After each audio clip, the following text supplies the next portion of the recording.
అమ్మాయి యూట్యూబ్లో వీడియోస్ తీస్తుందంటే తనకు కంపల్సరీ ఫ్యామిలీ సపోర్ట్ అనేది ఉండాలి.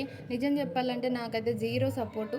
ఎందుకంటే నేను ఎటైనా వెళ్ళినప్పుడు కొంచెం నా వెనకాల వీడియోస్ తీయడం కానీ, ఏదైనా చూపిస్తున్నప్పుడు ఇంట్రెస్టింగ్గా వీడియోస్ తీయడం కానీ, ఎడిటింగ్ విషయంలో కొంచెం హెల్ప్ చేయడం కానీ అలా చేస్తే నాకు కూడా కొంచెం బూస్టప్ వస్తుంది. నేను కూడా మంచిగా వీడియోస్ తీస్తాను. ఇంకా మా ఆయన ఉన్నాడే, అస్సలు వీడియో తీయమంటే ఇప్పుడు అవసరమా అన్నట్టు ఒక సూప్ చూస్తాడు. ఆ సూప్లో నేను ఎన్ని బూతులు ఎత్తుక్కోవాలో నాకే తెలుసు అవి.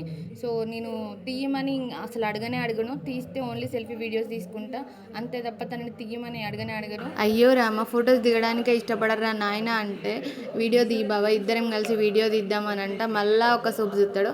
అయినా మనం తగ్గదు లేదని మళ్ళీ గట్టిగా మాట్లాడతాం. అబ్బా తీయచ్చు కదా అని మాట్లాడితే 4 తిట్లు 3 కొసర్లు పడతాయి. పడ్డాక మనసు చల్ల పడుతుంది. అప్పుడు సప్పుడేక మలుసుకొని ముగ్గురం ఇంటికి వచ్చేస్తాం.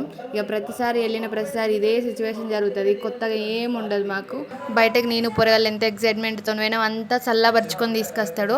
సో ఇంటికి వచ్చినాకనన్నా మరి సైలెంట్గా ఉంటానా అంటే అది కాదు. మన టాలెంట్ అంతా బయట పెట్టి ఎందుకు వీడియోస్ తీయమంటావు, ఎందుకు ఇప్పుడు ఇట్లా తీయమని, నేను యూట్యూబ్ వీడియోస్ ఏం దిగా అని అంటే ఇంట్లో కూర్చొని ఏం చేస్తావు, తినుకుంటా కూర్చుంటావా, ఏదో ఒకటి చేస్తున్నావు కదా చెయ్యు, అలానే చేస్తూ ఉంటే ఎప్పటికో అప్పటికి రీచ్ వస్తుంది, ట్రై చెయ్యు, తప్పేం లేదు కదా అని మెల్లగా ఇట్లా మళ్ళీ బూస్టప్ ఇస్తాడు.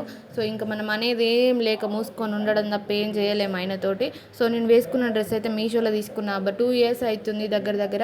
చాలా బాగుంది. ఇప్పటికి కూడా కాటన్ డ్రెస్ అండి. ఈ సమ్మర్కి చాలా బాగా యూజ్ అవుతుంది. సో మీకు కూడా ఎవరికైనా నచ్చితే తీసేసుకోండి. వీడియో నచ్చితే లైక్ చేసి సబ్స్క్రైబ్ చేసుకొని వెళ్ళడం మర్చిపోద్దబ్బా. బాయ్.